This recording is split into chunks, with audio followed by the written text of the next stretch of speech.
ಎದ್ದು ಬಂದ ನಿಹಾರ್ ಅಲ್ಲಿದ್ದ ಚಪ್ಪಲಿ ನೋಡಿ ಚಂದನ ಇದ್ದಾಳೆ. ಗೌತಮ್ ಕಾರು ಇಲ್ಲ. ಮನೆಯವರೆಲ್ಲ ಹಾಗಾದರೆ ಆಸ್ಪತ್ರೆಯಲ್ಲಿದ್ದಾರೆ. ಒಂಟಿಯಾಗಿ ಅವಳ ಜೊತೆ ಸಮಯ ಕಳೆಯಬಹುದು. ಹಾಗೆ ಅವಳಿಗೆ ನಾನೇ ನಿನ್ನ ನಿಶ್ಚಿತ ವರ ಎಂದು ಹೇಳಿಬಿಡಬೇಕು ಎಂದು ಮಧ್ಯಾಹ್ನ ಆದ್ರಿ ಕರೆ ಮಾಡಿದ ವಿಷಯ ನೆನಪಾಗಿತ್ತು.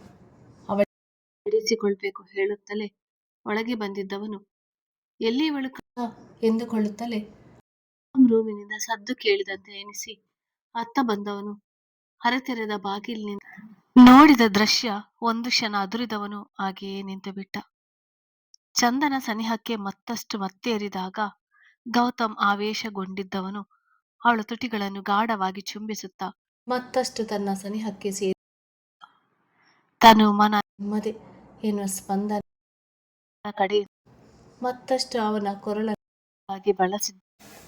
ನಿಹಾರ್ ಅನುಮಾನಿಸಿ ಮತ್ತೊಂದು ಕ್ಷಣ ಚಂದನ ನಡೆ ನೋಡಿ ಜೊತೆ ಬಲವಂತವಾಗಿ ಹೀಗೆ ನಡೆದುಕೊಳ್ಳುತ್ತಿಲ್ಲ, ಇವಳ ಒಪ್ಪಿಗೆಯೂ ಇದೆ ಎಂದುಕೊಂಡವನಿಗೆ ಇನ್ನು ಅವಳ ಬಗ್ಗೆ ಗೌತಮ್ ಬಗ್ಗೆ ಇದ್ದ ನಂಬಿಕೆ ಪೂರಾ ಸತ್ತು ಹೋಗಿ ಇಬ್ಬರ ನಡೆ ನೋಡಿದರೆ ಇದೆಲ್ಲ ನಡೆಯುತ್ತಿದೆ ಎನಿಸುತ್ತದೆ.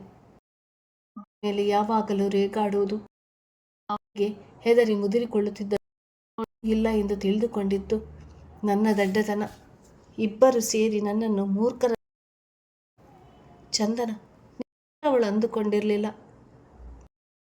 ಮನಸ್ಸು ಕಟ್ಟಿ ಪ್ರೀತಿಸಿದ ಹೆಣ್ಣು ಇಂತಹ ದ್ರೋಹ ಖಂಡಿತ ನಿರೀಕ್ಷಿಸ ಎಂದುಕೊಂಡ. ಮತ್ತೊಮ್ಮೆ ಅವರತ್ತ ನೋಡಿ ಅಲ್ಲಿ ನಿಲ್ಲಲಾಗದೆ ಹೊರಗೆ ಬಂದವನು ಗಾಡಿ ತೆಗೆಯೂ ಇಲ್ಲ ಎನಿಸಿದಾಗ ನಿಂದ ಹಾಕಿಸಿದ್ದ ಮೆಟ್ಟಲು ಹತ್ತಿ ಮೇಲೆ ನಡೆದಿದ್ದ. ಮೇಲೆ ನಿಂತವನು ಮೇಲೆ ಹಬ್ಬಿಸಿದ ಹೇಳಿಗಳು ಕೈಗೆ ಸಿಕ್ಕಿದ್ದನ್ನೆಲ್ಲ ಆಡಿ ತನ್ನ ಅಸಮಾಧಾನ ತೋರಿಸಿದ್ದ. ಗೌತಮ್ನನ್ನು ಬುದ್ಧಿ ತಿಳಿದಾಗಿನಿಂದ ದ್ವೇಷಿಸ್ತಾ ಬಂದಿದ್ದವನಿಗೆ ಈ ವಿಷಯದಲ್ಲೂ ಗೌತಮ್ ಗೆದ್ದಿದ್ದಾನೆ ಎಂಬ ಭಾವನೆ ಸೇರಿಕೊಂಡಾಗ ಮಾನಸಿಕವಾಗಿ ಕುಗ್ಗಿ ಹೋದವನು ನನ್ನ ಆದ್ರಿ ನಡುವೆ ನಡೆದ ಘಟನೆಯಿಂದ ಚಂದನಗೆ ಮೋಸ ಮಾಡ್ತಿದ್ದೀನಿ ಎಂದು ಆದರೆ ಸರಿ ಎಂದುಕೊಂಡವನು ಆ ಕ್ಷಣ ತನ್ನ ಮೊಬೈಲ್ ರಿಂಗ್ ಆದಾಗ ತೆಗೆದು ಹೆಸರು ನೋಡುತ್ತಲೇ ಕಾಲ್ ರಿಸೀವ್ ಮಾಡಿದ. ನಿಮ್ಮನ್ನು ತುಂಬಾ ಮಿಸ್ ಮಾಡಿಕೊಳ್ಳುತ್ತಿದ್ದೇನೆ. ನನ್ನ ಫ್ರೆಂಡ್ ಹೋಗಿದ್ದಾಳೆ, ಅವಳ ರೂಮ್ ಖಾಲಿ, ಅಲ್ಲಿ ಹೋಗಿ ಇದ್ದು ಬರಬಹುದು, ಒಟ್ಟಿಗೆ ಸಮಯ ಕಳೆಯಬಹುದು ಎಂದಿದ್ದಳು. ಆದ್ರಿ ಬರ್ತಾ ಇದ್ದೀನಿ ತುಂಡರಿಸಿ ಮತ್ತೆ ಮನೆಯೊಳಗೆ ಹೋಗ ನೋಡಿದ ದೃಶ್ಯವೇ ನೋಡಿ ಬಂದಾಗ ಆದ್ರಿ ಕಳಿಸಿದ್ದ ವಿಳಾಸ ನಡೆದಿದ್ದ. ಬಂದ ಆದ್ರಿ ಮುಖದಲ್ಲಿ ಬಲವಂತದ ನಗು ತಂದುಕೊಂಡಿದ್ದ. ಅವಳು ಊಟ ಪಾರ್ಸೆಲ್ ತಂದಿದ್ದನ್ನು ನೋಡಿ ತನ್ನ ಹಸಿವು ನೆನಪಾದಾಗ ಅವಳ ಜೊತೆ ಕುಳಿತು ಊಟ ಮಾಡಿದ್ದ. ಊಟದ ಮೈಗೆ ತಾಗಿದಂತೆ ಅಂದು ಕುಳಿತ ಆದ್ರಿ ಯಾಕೆ ನನ್ನ ಫೋನ್ ಕಾಲ್ ಇಲ್ಲ ಒತ್ತಡ ಹೇಳಿದವನ ಧ್ವನಿ ಇಲ್ಲ. ಮತ್ತಷ್ಟು ಪಕ್ಕಕ್ಕೆ ಸರಿದು ಯಾಕೆ ಒಂದು ರೀತಿ ಇದ್ದೀರಾ ಕೇಳಿ ನಿಹಾರ್ ನಡೆ ನೆನಪ ಅವಳ ಮೇಲಿನ ಕೋಪಕ್ಕೆ ಬಿಗಿಯಾಗಿ ಹಿಡಿದಿದ್ದ. ಮುಂದುವರಿಕೆಯಿಂದ ಎಲ್ಲ ಮರೆತಿದ್ದ. ಒಂದೇ ಭಾವನೆ ಇದ್ದ ಕಾರಣ ಸ್ನೇಹದ ಪರಿಧಿಯಲ್ಲಿ ಮಾತನಾಡ ವಹಿಸಿ ಮುಂದುವರೆದಿದ್ದರು. ಅಂದು ರಾತ್ರಿ ನಿಹಾರ್ ಇದ್ದಾಗ ಯಾರು ಯೋಚಿಸಲು ಹೋಗಲಿಲ್ಲ. ಹಾಸು ಪಾವನಿ ಇಷ್ಟೇ ಇದ್ದದ್ದು. ಸಮಯದಲ್ಲಿ ಚಂದನ ಇನ್ನು ಧಾತ್ರಿ ಅಕ್ಕ ಬಂದಿಲ್ಲ ಎಂದಾಗ ಪದ್ಮಾ ಅವರು ಅವಳ ಫ್ರೆಂಡ್ ಬರ್ತ್ಡೇ ಇಷ್ಟು ಹೇಳಿಲ್ಲ, ಇಂದು ಅಲ್ಲೇ ಉಳಿದುಕೊಳ್ಳು, ಈ ಮಕ್ಕಳಿಗೆ ಅತಿ ಸ್ವಾತಂತ್ರ್ಯ ಕೊಡುವುದು ಅಪರಾಧತ್ತದೆ ಹೇಳಿ ಬೇರೆ ನಡೆದಿದ್ದರು. ಚಂದನ ಹೆಚ್ಚು ಯೋಚಿಸದೆ ದಿನ ಇದ್ದ ಲ್ಯಾಬ್ ಬಗ್ಗೆ ಯೋಚಿಸಿದ್ದಳು. ಅಂದು ಸಂಜೆ ದೀಪಾಂಜಲಿಗೆ ಬಂದಾಗ ಎದುರಾಗಿದ್ದ. ಏನು ಮುಖದಲ್ಲಿ ಇಷ್ಟೊಂದು ನಗು? ಅವಳ ಮುಖ ಯಾವಾಗಲೂ ಇರುವುದು ಹಾಗೆ ಎಂದು ತಿಳಿದಿದ್ದರೂ ಕೇಳಿದ್ದ. ಯಾರಾದರೂ ಆಸ್ಪತ್ರೆಗೆ ಹೋದರೆ ಅವರ ಜೊತೆ ಹೋಗುತ್ತೇನೆ ಎಂದು ಹೇಳಿದ್ದೆ, ದೊಡ್ಡಮ್ಮ ಒಪ್ಪಿದರು ಎಂದಿದ್ದಳು. ಅದೇ ಸಮಯಕ್ಕೆ ಚೆನ್ನಯ್ಯ ಹೆಂಡತಿ ಕಾಫಿ ಬಿಸಿ ನೀರು ಇದ್ದ ಬ್ಯಾಗ್ ತಂದು ಗೌತಮ್ ಮುಂದೆ ಇಟ್ಟಿದ್ದಳು. ಗೌತಮ್ ಎದ್ದು ನಿಂತಾಗ ಚಂದನ ಬ್ಯಾಗ್ ಹಿಡಿದು ನಡೆದಿದ್ದಳು. ಚಂದನ ಜೊತೆ ಪಾವನಿ ಇದ್ದಾಗ ಅಲ್ಲೇ ಇದ್ದ ರಮೇಶ್ ಕೆಲಸದಿಂದ ಮನೆಗೆ ಬಂದು ರೆಸ್ಟ್ ಮಾಡಬೇಕಾಗಿತ್ತು, ಆಗಲೇ ಆಸ್ಪತ್ರೆಗೆ ಬಂದಿದ್ಯಾ ಎಂದಿದ್ದ. ಗೌತಮ್ ಯಾಕೋ ಗೊತ್ತಿಲ್ಲ. ಮಗುವನ್ನು ಬಿಟ್ಟು ಇರಲೇ ಆಗ್ತಿಲ್ಲ. ಕೈಕಾಲು ಬಡಿಯುತ್ತಾ ಆಡುತ್ತಿದ್ದ ಮಗುವನ್ನು ನೋಡುತ್ತಾ ನಿಜವನ್ನೇ ಹೇಳಿದ. ರಮೇಶ್ ತನ್ನ ಕುರ್ಚಿ ಅವನಿಗೆ ಬಿಟ್ಟುಕೊಟ್ಟು ಮಗುವನ್ನು ತಂದು ಅವನ ಕೈಯಲ್ಲಿಟ್ಟವನು ತಾನು ಬೆಡ್ ಮೇಲೆ ಮಡದಿಯ ಪಕ್ಕ ಕುಳಿತಿದ್ದ. ಪಾವನಿ ಅವನ ತೋಳಿನಲ್ಲಿದ್ದ ತನ್ನ ಮಗುವನ್ನು ನೋಡುತ್ತಾ, ನನ್ನ ಮಕ್ಕಳಿಗೂ ಕೂಡ ಇಂಥ ಪ್ರೀತಿ ಸುಭದ್ರ ಸಂಬಂಧದ ಆಸರೆ ಸಿಗುತ್ತದೆ ಎಂದು ಅಂದುಕೊಂಡಿರಲಿಲ್ಲ ಎಂದಿದ್ದಳು. ಗೌತಮ್ ಅವಳ ಧ್ವನಿಯಲ್ಲಿದ್ದ ನೋವು ಗುರುತಿಸಿ, ನೀನು ಮೊದಲು ಹೀಗೆಲ್ಲ ಯೋಚಿಸುವುದನ್ನು ನಿಲ್ಲಿಸಿ ರೆಸ್ಟ್ ಮಾಡು ಎಂದಿದ್ದ. ಚಂದನ ತಂದಿದ್ದ ಕಾಫಿ ಲೋಟಗಳಿಗೆ ಬಗ್ಗಿಸಿ ಎಲ್ಲರಿಗೂ ಕೊಟ್ಟಿದ್ದಳು. ಮಗುವನ್ನು ನೋಡುತ್ತಾ ಮಾತುಕತೆಗಳ ನಡುವೆ ಸಮಯ ಸರಿದದ್ದೇ ತಿಳಿಯಲಿಲ್ಲ. ಇಂದ್ರಾಣಿ ಅವರು ಪದೇ ಪದೇ ಮಂಡಿ ನೀವಿಕೊಳ್ಳುತ್ತಿದ್ದುದನ್ನು ನೋಡಿದ ಗೌತಮ್, ಇಂದು ಆಸ್ಪತ್ರೆಯಲ್ಲಿ ಯಾರು ಉಳಿಯುತ್ತಾರೆ ಎಂದಿದ್ದ. ಇಂದ್ರಾಣಿ ಅವರು, 3 ದಿನದಿಂದ ನಾನೇ ಇದ್ದೀನಿ. ಹೊಸದಾಗಿ ಇಂದು ಯಾಕೆ ಹೀಗೆ ಕೇಳುತ್ತಿದ್ದಾನೆ ಎಂದುಕೊಂಡವರು, ನಾನೇ ಇರುತ್ತೇನೆ ಎಂದಿದ್ದರು. ಗೌತಮ್, ಚೆನ್ನಯ್ಯನ ಹೆಂಡತಿಗೆ ಹೇಳುತ್ತೀನಿ, ಬಂದು ಇರುತ್ತಾರೆ. ಅವ್ರ ಜೊತೆ ನೀನು ಇರೋ ರಮೇಶ್. ಡಾಕ್ಟರ್ ಬಳಿ ನಾನು ಮಾತನಾಡುತ್ತೇನೆ ಎಂದಿದ್ದ. ಪರೋಕ್ಷವಾಗಿ ನೀವಿರುವುದು ಬೇಡ ಎನ್ನುವಂತೆ ಹೇಳಿದ್ದ. ಇಂದ್ರಾಣಿ ಅವನಿಗೆ ತಿರುಗಿ ಏನನ್ನು ಹೇಳಲು ಆಗಲಿಲ್ಲ. ಮಗು ತಾಯಿಯ ಬಳಿ ತಾನು ಇರಬೇಕಾಗಿತ್ತು ಎಂದುಕೊಂಡವರು ಏನೂ ಹೇಳದೆ ಸುಮ್ಮನಾದರು. ಮೊಬೈಲ್ನಲ್ಲಿ ಮಾತನಾಡುತ್ತಾ ಹೊರಗೆ ಹೋದವನ ಹಿಂದೆ ಹೋದ ಮಹೇಂದ್ರ ಅವರು ಅವನ ಬಳಿ ಈ ವಿಷಯವಾಗಿ ವಿಚಾರಿಸಿದಾಗ, ಅವರ ಆರೋಗ್ಯ ಕೂಡ ಸರಿಯಿಲ್ಲ. ಸಮಯಕ್ಕೆ ಸರಿಯಾಗಿ ಊಟ ತಿಂಡಿ ಮಾಡುತ್ತಿಲ್ಲ. ಡಾಕ್ಟರ್ ವಾಕ್ ಮಾಡಲು ಹೇಳಿದ್ದಾರೆ, ಅದೂ ಮಾಡುತ್ತಿಲ್ಲ. ಮನೆಗೆ ಬಂದು ರೆಸ್ಟ್ ಮಾಡಿ ಊಟ ಮಾಡಲಿ. ನಾಳೆ ಬೇಕಾದರೆ ಅವರೇ ಇಲ್ಲಿಯೇ ಉಳಿಯಲಿ ಎಂದಿದ್ದ. ಅವನಿಗೆ ತಾಯಿಯ ಬಗ್ಗೆ ಇರುವ ಕಾಳಜಿ ಅರ್ಥ ಮಾಡಿಕೊಂಡವರು ಇನ್ನು ಇಂದ್ರಾಣಿ ಬಗ್ಗೆ ಯೋಚಿಸುವ ಅವಶ್ಯಕತೆ ಇಲ್ಲ ಎಂದುಕೊಂಡರು. ಇದರ ನಡುವೆ ನಿಹಾರ್ ಕೂಡ ಒಮ್ಮೆ ಸೌಜನ್ಯ ಎನ್ನುವಂತೆ ಬಂದು ಮಗು ತಾಯಿಯನ್ನು ನೋಡಿ ಹೋಗಿದ್ದ. ಪದ್ಮಾ ಅವರು ಕೂಡ ಹೋಗಿ ತಾಯಿ ಮಗುವನ್ನು ನೋಡಿ ಅಲ್ಲೇ ಇದ್ದ ಚಂದನಳನ್ನು ತಮ್ಮ ಜೊತೆಗೆ ಕರೆದುಕೊಂಡು ಬಂದಿದ್ದರು. ರಾತ್ರಿ ಊಟದ ನಂತರ ರೂಮ್ ಸೇರಿದ ಗೌತಮ್ ಮನದಲ್ಲಿ ವಿಚಿತ್ರ ಆಲೋಚನೆಗಳು. ಅಂದು ಪಾವನಿ ಹೆರಿಗೆ ಆದ ದಿನವೇ ಕಣ್ಮುಂದೆ ಮೂಡಿ ಬರುತ್ತಿತ್ತು. ಹೆಣ್ಣಿಗೆ ಹೆರಿಗೆ ಅನ್ನುವುದು ಪುನರ್ಜನ್ಮ. ಹೇಳಿದ ಮಾತುಗಳು ನೆನಪಾಗಿತ್ತು. ನಡುರಾತ್ರಿಯವರೆಗೂ ನಿದ್ದೆ ಬಾರದೆ ತನ್ನ ಕೆಲಸಗಳ ನಡುವೆ ಸಮಯ ಕಳೆದವನು ಇನ್ನು ಮನಸ್ಸು ತಡೆಯದು ಎನಿಸಿದಾಗ ಇಂದ್ರಾಣಿ ಅವರ ರೂಮಿನ ಕಡೆಗೆ ಬಂದಿದ್ದ. ಬಾಗಿಲು ಹಾಕಿರಲಿಲ್ಲ. ಸಣ್ಣ ಬಲ್ಬ್ ಒಂದು ಉರಿಯುತ್ತಲೇ ಇತ್ತು. ಹಾಗೆ ಕೆಲ ಸಮಯ ನೋಡ್ತಾ ನಿಂತವನು ಬಂದು ಅವರ ಕಾಲಿಗೆ ಪೂರ್ತಿ ಹಸ್ತವನ್ನಿಟ್ಟಿದ್ದ. ಮೈ ಮನದಲ್ಲಿ ಅರಿಯದ ಪುಳಕ. ಎಚ್ಚರಗೊಂಡ ಇಂದ್ರಾಣಿ ಅವರು ತಮ್ಮ ಕಾಲು ಮುಟ್ಟಿ ತಲೆ ತಗ್ಗಿಸಿ ನಿಂತಿದ್ದ ಮಗನ ನೋಡಿ ಎದ್ದು ಕುಳಿತುಕೊಳ್ಳಬೇಕೆನಿಸಿದರು. ಎಲ್ಲಿ ಹೊರಟು ಬಿಟ್ಟಾನು ಎನಿಸಿ ಹಾಗೇ ಉಳಿದರು.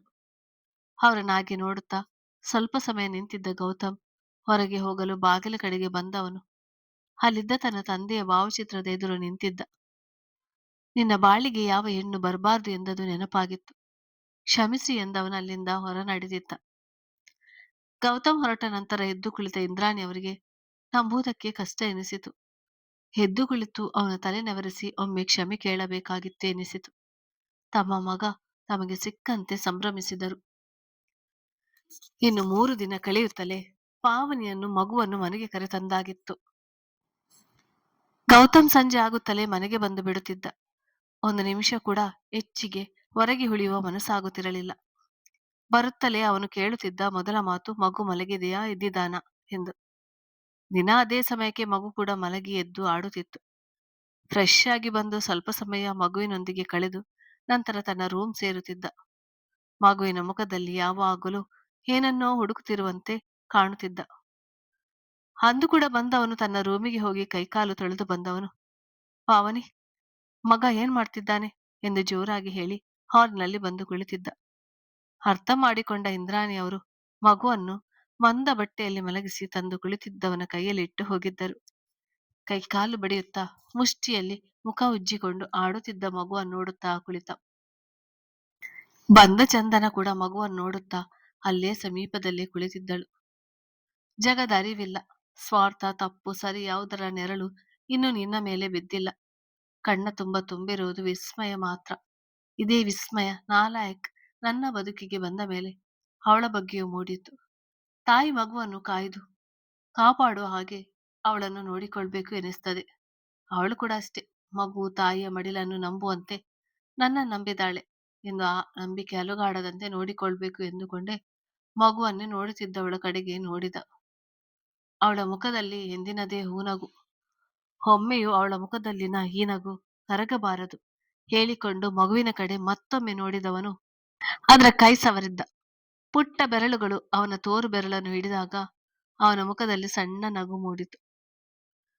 ಮೊಬೈಲ್ ಕರೆ ಬಂದಾಗ ಮಗುವನ್ನು ಅವಳ ಮಡಿಲಲ್ಲಿಟ್ಟವನು ತೀರ ಸನಿಹ ಬಾಗಿದ್ದರಿಂದ ಕಿವಿಯ ಬಳಿ ನಾಲಾಯಕ್, ನನಗೂ ಬೇಕು ಮೆಲ್ಲಗೆ ಹೇಳಿ ಹೋಗಿದ್ದ. ಯೋಚನೆಗೆ ಬಿದ್ದ ಚಂದನ, ಏನು ಬೇಕು ಇವರಿಗೆ? ಕಾಫಿನಾ ಇಲ್ಲ ಬಿಸಿ ನೀರಾ? ಇಲ್ಲ. ತನ್ನ ಬುದ್ಧಿಮಟ್ಟಕ್ಕೆ ಎಟಕಿಸುವಷ್ಟು ಕಾರಣಗಳನ್ನು ಯೋಚಿಸುತ್ತಾ ಕುಳಿತಳು. ಒಳಗೆ ಬಂದ ನಿಹಾರ್ ಹಾಲಿನಲ್ಲಿ ಕುಳಿತಿದ್ದ ಚಂದನಳನ್ನು ನೋಡಿ ಮುಖದಲ್ಲಿ ಅದೇ ವಿಚಿತ್ರ ಭಾವನೆ ಮೂಡಿಸಿ ಅಲ್ಲಿ ಕೂರದೆ ನೇರ ತನ್ನ ರೂಮಿಗೆ ಹೋಗಿದ್ದ. ಚಂದನ, ಏನಾಗಿದೆ ಇವರಿಗೆ? ಮೊನ್ನೆ ಮನೆಗೆ ಬಂದಾಗ ಎದುರು ಸಿಕ್ಕವರು ಇದೇ ರೀತಿ ಮುಖ ಮಾಡಿ ಕೋಪದಿಂದ ನೋಡಿ ಹೊರಟಾಗಿ ಸರಿದು ಹೋದರು. ಮತ್ತೆ ನಿನ್ನೆ ಕೂಡ ಎದುರು ಸಿಕ್ಕವರು ಹಾಗೇ ನಡೆದುಕೊಂಡರು. ಇಂದು ನೋಡಿದರೆ ನಾನೇನು ಮಾಡಿದ್ದೀನಿ? ನನಗೂ ಅವರಿಗೂ ಅಷ್ಟಾಗಿ ಆತ್ಮೀಯ ಪರಿಚಯವೇ ಇಲ್ವಲ್ಲ.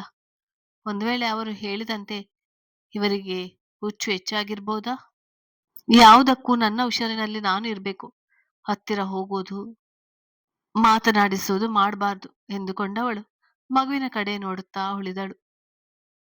ತಿರುಗಿ ಬಂದ ಗೌತಮ್ ಇಂದ್ರಾಣಿ ಮಹೇಂದ್ರ ಅವರು ಇರುವುದು ನೋಡಿ ಅವಳಿಂದ ಸ್ವಲ್ಪ ದೂರಕ್ಕೆ ಕುಳಿತಿದ್ದ.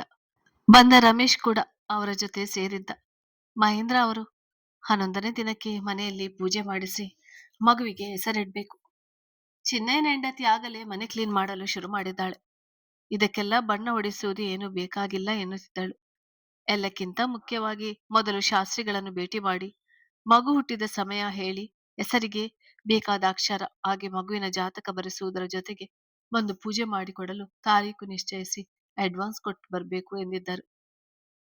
ಮೆಲ್ಲಗೆ ಎದ್ದು ಬಂದಿದ್ದ ಪಾವನಿ ಮಗುವಿಗೆ ಒಂದಷ್ಟು ಮೆಡಿಕಲ್ ಸ್ಟೋರ್ನಿಂದ soap, shampoo, moisturiser, massage oil, powder ಎಲ್ಲ ತರಬೇಕು. ಹಾಗೆ ಸ್ವಲ್ಪ ಬಟ್ಟೆಗಳು ಬೇಕು, ಲೀಸ್ಟ್ ಮಾಡಿ ಇಟ್ಟಿದ್ದೀನಿ ಎನ್ನುತ್ತಾ ರಮೇಶ್ ಕೈಗೆ ಚೀಟಿ ಕೊಡಲು ಹೋದಳು. ಗೌತಮ್ ಎದ್ದು ಅದನ್ನು ತಾನೇ ತೆಗೆದುಕೊಂಡವನು, ನಾನೇ ತರ್ತೀನಿ ರಮೇಶ್, ನೀನು ಪ್ರಕೃತಿಯನ್ನು ನೋಡಿಕೊ ಎಂದಿದ್ದ. ಮಹೇಂದ್ರ ಅವರು ರೇಗಿಸುವ ಸಲುವಾಗಿ, ಬಾನಂತನದ ಖರ್ಚು ಪೂರ್ತಿ ತವರಿನವರದೇ, ಗಂಡ ಏನು ತಂದು ಕೊಡುವ ಆಗಿಲ್ಲ ಎಂದಿದ್ದರು. ಪಾವನಿ, ಅಣ್ಣ ನಿನಗಿದನ್ನೆಲ್ಲ ಹುಡುಕಿ ತರಲು ಗೊತ್ತಾಗೋದಿಲ್ಲ. ಚಂದನ, ನೀನು ಅಣ್ಣನ ಜೊತೆ ಹೋಗ್ತೀಯಾ?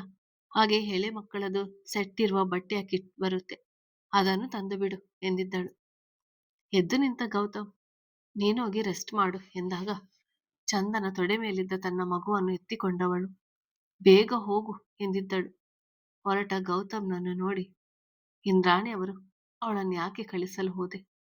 ಇವಳೇನಾದರೂ ಎಡವಟ್ಟು ಮಾಡಿದರೂ ಮಾಡದೇ ಇದ್ದರು ಬಾಯಿಗೆ ಬಂದಂತೆ ಬೈತಾನೆ ಎಂದಿದ್ದರು.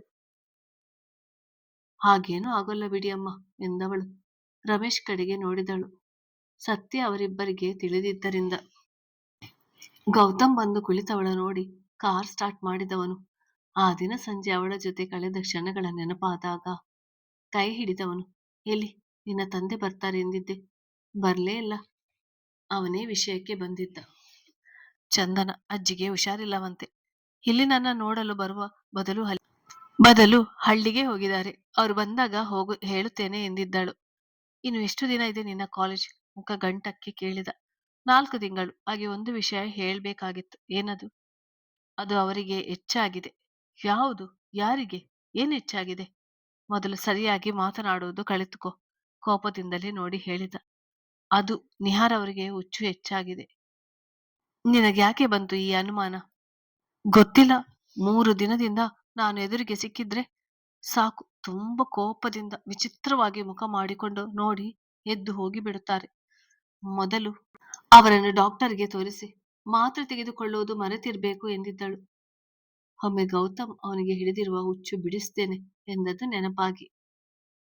ಗೌತಮ್ ಯೋಚಿಸುವಂತೆ ಮುಖ ಮಾಡಿದವನು, ಅಂದು ಸಂಜೆ ನಾನು ಚಂದನ ನನ್ನ ರೂಮಿನಲ್ಲಿ ಜೊತೆಗಿದ್ದಾಗ ಯಾರೋ ಬಂದು ಹೋದಂತೆ, ನಮ್ಮಿಬ್ಬರನ್ನೊಟ್ಟಿಗೆ ನೋಡಿದಂತೆ ಎನಿಸಿತು.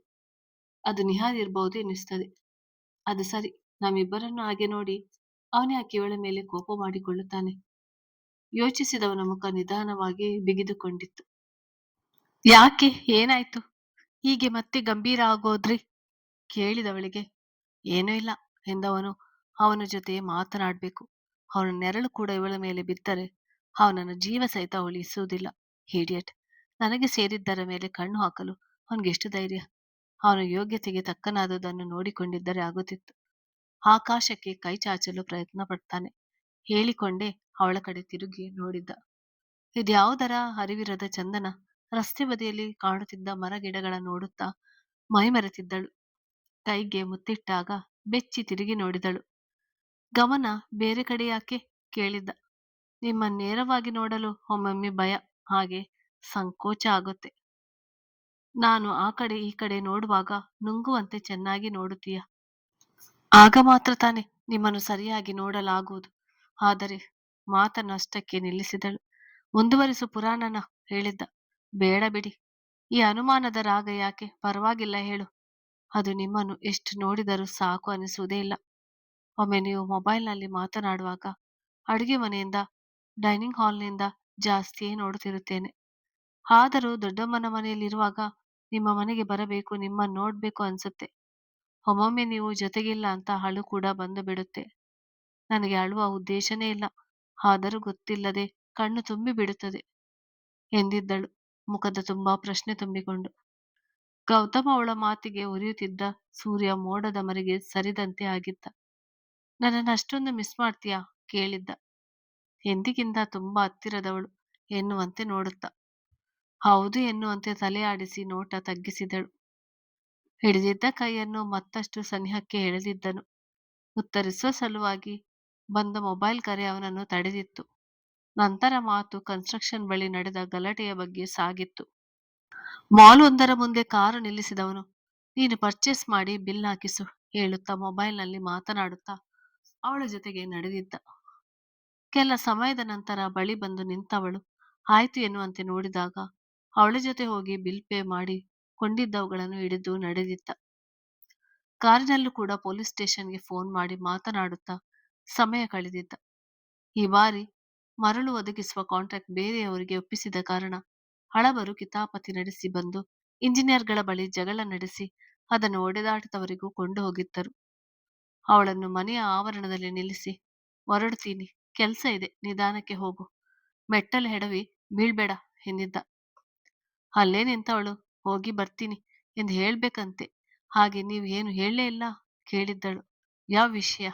ಯೋಚಿಸಿ ಕೇಳಿದ. ನೀವು ನನ್ನ ಹಾಗೆ ಮಿಸ್ ಮಾಡಿಕೊಳ್ತೀರಾ ಕೇಳಿದಳು. ಅದೇ ಸಮಯಕ್ಕೆ ಮೊಬೈಲ್ ಸದ್ದು ಮಾಡಿದಾಗ ನಂಬರ್ ಕಡೆ ನೋಡಿದವನು ಹೋಗಿ ಬರ್ತೀನಿ ಹೇಳಿ ಕಾರ್ ಸ್ಟಾರ್ಟ್ ಮಾಡಿ ಗೇಟಿನ ಕಡೆ ತಿರುಗಿಸಿಕೊಂಡಿದ್ದ. ನಿಹಾರ್ ಅಂದು ಸಂಜೆಯೇ ಊರಿಗೆ ಹೊರಡಲು ನಿರ್ಧರಿಸಿದ. ಯಾವುದಕ್ಕೂ ಇರಲಿ ಎನ್ನುವಂತೆ ತಾತ ಹಬ್ಬ ಇದೆಲ್ಲ ಬರ್ತೀರಾ ಎಂದಿದ್ದ. ಮಹೇಂದ್ರ ಅವರು ಇಲ್ಲ ಕಣೋ, ಮನೆಯಲ್ಲಿ ನಾಮಕರಣದ ಶಾಸ್ತ್ರ ಇದೆ. ಹೇಗೋ ಹಬ್ಬ ನಾಳೆದ್ದು ಮುಗಿದು ಹೋಗುತ್ತದಲ್ಲ, ನಾಮಕರಣದ ದಿನ ಇಲ್ಲಿಗೆ ಬಂದು ಬಿಡು. ನಿನ್ನ ತಾತನಿಗೆ ಅಪ್ಪನಿಗೆ ಫೋನ್ ಮಾಡಿ ಹೇಳ್ತೀನಿ ಎಂದಿದ್ದರು. ನೋಡ್ತೀನಿ, ಆದ್ರೆ ನಾಮಕರಣದ ದಿನ ಬರ್ತೀನಿ ಹೇಳಿ ತನ್ನ ಬ್ಯಾಗ್ ಕೈಗೆತ್ತಿಕೊಂಡು ನಡೆದಿದ್ದ.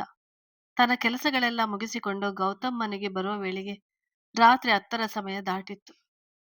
ಎದುರಾದ ಮಹೇಂದ್ರ ಅವರು ತಡವಾಯಿತು ಎಂದು ಮ್ಯಾನೇಜರ್ಗೆ ಫೋನ್ ಮಾಡಿದ್ದೆ. ಮೊದಲು ಮರಳು ಕೊಡುತ್ತಿದ್ದವರು ಏನೋ ಬಂದು ಗಲಾಟೆ ಮಾಡಿದ್ರಂತೆ, ವಿಚಾರಿಸಿಕೊಂಡಿದ್ದರು. ಅದನ್ನೆಲ್ಲ ನಾನು ನೋಡಿಕೊಳ್ಳುತ್ತೇನೆ, ನೀವು ತಲೆ ಕೆಡಿಸಿಕೊಳ್ಬೇಡಿ, ನಾಮಕರಣದ ಕಡೆ ಗಮನ ಕೊಡಿ ಎಂದಿದ್ದ. ಊಟ ಮಾಡುವಂತೆ ಕೈಕಾಲು ತೊಳೆದು ಬಾ ಎಂದಿದ್ದರು. ನಡೆದವನು ಮತ್ತೆ ತಿರುಗಿ ನಿಂತು ನಿಹಾರ್ ಬಂದಿದ್ದಾನಾ ಕೇಳಿದ. ಬಂದಿದ್ದ, ನಾಳೆದು ಹಬ್ಬ ಇದೆಯಲ್ಲ, ಊರಿಗೆ ಹೋಗಿದ್ದಾನೆ, ನಾಮಕರಣದ ದಿನ ಬರ್ಬಹುದು ಎಂದಿದ್ದರು. ಬಂದ ಮೇಲೆ ಸ್ಪಷ್ಟವಾಗಿ ತಿಳಿಸಿಬಿಡ್ಬೇಕು ಎಂದುಕೊಂಡವನು ತನ್ನ ರೂಮಿನ ಕಡೆಗೆ ನಡೆದಿದ್ದ. ನಿಹಾರ್ ತನ್ನ ಮನೆಗೆ ಬರುತ್ತಲೇ ಒಂದು ರೀತಿ ಎನಿಸಿತು. ಗೌತಮ್ನ ವಿಶಾಲವಾದ ಐಷಾರಾಮಿ ಮನೆಯಲ್ಲಿದ್ದವನಿಗೆ ಒಂದೇ ಸೈಟಿನಲ್ಲಿ ಕಟ್ಟಿದ ತನ್ನ ಮನೆ ಪುಟ್ಟ ಗೂಡಿನಂತೆ ಎನಿಸಿತು. ಯಾರೊಂದಿಗೂ ಮಾತನಾಡದೆ ನೇರವಾಗಿ ತನ್ನ ರೂಮಿಗೆ ಹೋದವನು ಬಾಗಿಲು ಹಾಕಿಕೊಂಡಿದ್ದ. ತನ್ನ ಪುಟ್ಟ ಹಳೆ ಕಾಲದ ಮಂಚದಲ್ಲಿ ಕುಳಿತು ಯೋಚಿಸುತ್ತಿದ್ದವನಿಗೆ ಮೊದಲು ಕಣ್ಮುಂದೆ ಮೂಡಿದ್ದು ಚಂದನ, ಗೌತಮ್ ಇಬ್ಬರು ಅಂದು ಒಟ್ಟಿಗೆ ಇದ್ದ ದೃಶ್ಯ. ತಾನು ಚಂದನಳನ್ನು ನೋಡಿದ ದಿನದಿಂದ ಇಲ್ಲಿಯವರೆಗೂ ಅವಳನ್ನು ಬಯಸಿ ಅವಳೊಂದಿಗೆ ಕಟ್ಟಿಕೊಂಡಿದ್ದ ಕನಸುಗಳೆಲ್ಲ ಕಣ್ಮುಂದೆ ಬಂದು ಹೋಗಿದ್ದವು. ಬಾಗಿಲು ತಟ್ಟಿದವನ ತಾಯಿ ಕಾಫಿ ತೆಗೆದುಕೊಳ್ಳೋ, ಯಾಕೆ ಬಾಗಿಲು ಹಾಕಿದ್ಯಾ ಎಂದಾಗ ನಿಹಾರ್ ಸ್ವಲ್ಪ ಸಮಯ ಒಂಟಿಯಾಗಿ ಬಿಡು ಎಂದಿದ್ದ. ನಂತರ ಅವನ ನೆನಪು ಹೋಗಿದ್ದು ಅವನ ಐಷಾರಾಮಿ ಜೀವನದ ಕಡೆಗೆ. ಗೌತಮ್ ಒಂದೇ ಒಂದು ರೂಮು ನನ್ನ ಮನೆಯಷ್ಟು ವಿಶಾಲವಾಗಿದೆ. ಅವನ ಓದು, ಕೆಲಸ, ರೂಪ, ಶ್ರೀಮಂತಿಕೆ, ಕಾರಿನಲ್ಲಿ ಓಡಾಡುವ ಗತ್ತು, ಮನೆಯ ಮುಂದೆ ನಿಂತಿರುವ ಕಾರುಗಳು, ಅವನ ವಿಶಾಲವಾದ ಹೈಟೆಕ್ ಆಫೀಸ್. ದೇವರ ಅವನಿಗೆ ಎಲ್ಲವನ್ನು ಕೊಟ್ಟಿದ್ದಾನೆ. ಆದ್ರೂ ಅವನ ಮುಂದೆ ನಿನಗಿಂತ ನಾನೇ ಹೆಚ್ಚು. ನಮ್ಮದು ತುಂಬ ಕುಟುಂಬ, ಸಂತೃಪ್ತ ಜೀವನ ಎಂದು ಬೀಗುತ್ತಿದ್ದೆ. ಆದ್ರೆ ಈಗ ಎಲ್ಲ ಬದಲಾಗಿದೆ. ಅವನ ತಾಯಿ ಬಂದು ಅವನ ಜೊತೆ ನಿಂತಿದ್ದಾರೆ. ಆಕೆಯ ಆಸ್ತಿ ಕೂಡ ಕಡಿಮೆ ಏನಲ್ಲ. ಇನ್ನು ತಂಗಿ ಕುಟುಂಬ ಎನ್ನುತ್ತಾ ಪಾವನಿ, ಅವಳ ಮಕ್ಕಳು, ಗಂಡ ಎಲ್ಲರೊಟ್ಟಾಗಿ ಸೇರಿ ಕುಟುಂಬದ ವಾತಾವರಣದಲ್ಲಿ ನೆಮ್ಮದಿಯಾಗಿ ಇರುತ್ತಿದ್ದಾನೆ. ಏನಿದ್ದರೇನು, ಅವನ ಜೀವನಕ್ಕೆ ಹೆಣ್ಣಿನ ಪ್ರವೇಶ ಸಾಧ್ಯವಿಲ್ಲ ಎಂದಿದ್ದರೂ ಹೀಗೆ ಒಂಟಿಯಾಗಿ ಸಾಯುತ್ತಾನೆ. ಅವನೆಲ್ಲ ಆಸ್ತಿ ಮುಂದೆ ನನಗೆ ಸೇರುತ್ತದೆ. ವಾರಸುದಾರರು ಇಲ್ಲವಲ್ಲ ಎಂದುಕೊಂಡಿದ್ದೆ. ಆದ್ರೆ ಈಗ ಇದೇನಾಗಿ ಹೋಯಿತು? ಅವನು ಚಂದನ ಜೊತೆ ಮುಂದುವರಿಯುತ್ತಿರುವುದು ನೋಡಿದರೆ ಅವಳ ಓದು ಮುಗಿಯುತ್ತಲೇ ಅವಳನ್ನು ಮದುವೆ ಆಗುತ್ತಾನೆ. ಯಾವಾಗಲೂ ಬೈಯುತ್ತಾ ರೇಗುತ್ತಲೇ ಅವಳನ್ನು ಕಣ್ಣರೆಪ್ಪೆಯಂತೆ ಕಾಪಾಡುತ್ತಿದ್ದಾನೆ. ನಾನು ಮೊದಲೆಲ್ಲ ಅವನು ಅವಳನ್ನು ಡ್ರಾಪ್ ಮಾಡುವಾಗ ಸುಮ್ಮನೆ ತಾತ ಹೇಳಿದಕ್ಕಾಗಿ ಎಂದುಕೊಂಡಿದ್ದೆ. ಆದ್ರೆ ಅಲ್ಲಿ ವಿಷಯ ಬೇರೆನೇ ಇದೆ. ನಾನೊಬ್ಬ ಮುಟ್ಟಾಳ. ಅವನಿಗೆ ಅಂದು ನಿನಗೆ ಜೀವನ ಎಂಜಾಯ್ ಮಾಡಲು ಬರಲ್ಲ, ನಿಂಗೆ ಯಾವ ಗರ್ಲ್ ಫ್ರೆಂಡ್ಗಳು ಇಲ್ಲ ಎಂದು ಹೇಳಿದ್ದೆ. ನೋಡಿದರೆ ಚಂದ್ರನಲ್ಲಂತ ಚೆಲುವಿನ ಗೊಂಬೆಯನ್ನೇ ತನ್ನ ವಶ ಮಾಡಿಕೊಂಡಿದ್ದಾನೆ. ಚಂದ್ರನ ನೆನಪಾಗುತ್ತಲೇ ಮನದ ಸಂಕಟ ಹೆಚ್ಚಾಗಿ ಕಣ್ಣು ತುಂಬಿ ಹನಿಗಳು ಜಾರಿದ್ದವು. ರೂಮಿನ ಬಾಗಿಲು ತಟ್ಟಿದವನ ತಂದೆ, ಬಾರೋ ಊಟಕ್ಕೆ ಸಮಯವಾಯಿತು. ಏನಾಯ್ತು, ಯಾಕೆ ಹೀಗೆ ಬಾಗಿಲು ಹಾಕಿಕೊಂಡಿದ್ಯಾ ಎಂದಿದ್ದರು. ಏನೂ ಇಲ್ಲ, ತಲೆ ನೋಯ್ತಾ ಇದೆ, ನೀವೆಲ್ಲ ಊಟ ಮಾಡಿ, ಸ್ವಲ್ಪ ಸಮಯ ಬಿಟ್ಟು ಬರ್ತೀನಿ ಎಂದವನು ಹೋಗಿ ಕಿಟಕಿ ಬಳಿ ನಿಂತಿದ್ದ. ಬೀಸುತ್ತಿದ್ದ ತಣ್ಣನೆಯ ಗಾಳಿ ಕೂಡ ಮನದ ಬೇಗುದಿಯನ್ನು ತನ್ನಗೆ ಮಾಡಲಿಲ್ಲ. ಇತ್ತ ನಡೆದು ಬಂದು ಡ್ರೆಸ್ಸಿಂಗ್ ಟೇಬಲ್ ಮುಂದೆ ನಿಂತವನು ತನ್ನನ್ನೇ ತಾನು ಗಮನಿಸಿ ನೋಡಿಕೊಂಡಿದ್ದ. ತನ್ನ ಮನಸ್ಸು ತನಗೆ ಸೋತು ಹೋದೆಯಲ್ಲೋ, ಇದೇ ಆಯ್ತು ನಿನ್ನ ಹಣೆಬರ ಎಂದು ಚೀಮಾರಿ ಹಾಕಿದಂತೆನಿಸಿದಾಗ ಸೆಟೆದು ನಿಂತವನು. ಹಾಗಾಗಲು ನಾನು ಬಿಡುವುದಿಲ್ಲ ಯೋಚಿಸಿದ್ದ. ಮನದಲ್ಲಿ ಕುತಂತ್ರ ಆಲೋಚನೆಯೊಂದು ಮೂಡಿತ್ತು. ಹೌದು, ಒಂದೇ ಕಲ್ಲಿನಲ್ಲಿ 3 ಕಾಯಿಗಳನ್ನು ಬೀಳಿಸಬಹುದು. ಗೌತಮ್ ಚಂದನನ ಅಷ್ಟು ಹಚ್ಚಿಕೊಂಡಿರುವುದು ನನಗೆ ಒಳ್ಳೆಯದೇ ಆಯ್ತು. ಒಂದು ವೇಳೆ ನಾನು ಅವಳನ್ನು ಮದುವೆಯಾಗಿ ಮುಂದೆ ಅವನು ಕೂಡ ಯಾರನ್ನಾದರೂ ಇಷ್ಟಪಟ್ಟು ಪ್ರೀತಿಸಿ ಮದುವೆಯಾಗಿದ್ರೆ ಆಸ್ತಿ ನನಗೆ ಯಾವುದೇ ಕಾರಣಕ್ಕೂ ಸಿಗುತ್ತಿರಲಿಲ್ಲ. ಈಗ ಅವನ ಕಣ್ಣ ಮುಂದೆ ಅವನು ಬಯಸಿರುವ ಹೆಣ್ಣು ನನ್ನನ್ನು ಮದುವೆಯಾದರೆ ಅವನ ಪರಿಸ್ಥಿತಿ ಹೇಗಾಗ್ಬೋದು? ನೋಡಲು ಎಷ್ಟೇ ದೃಢವಾಗಿ ಕಂಡರೂ ಖಂಡಿತ ಇದನ್ನು ಸಹಿಸಿಕೊಳ್ಳಲಾರ.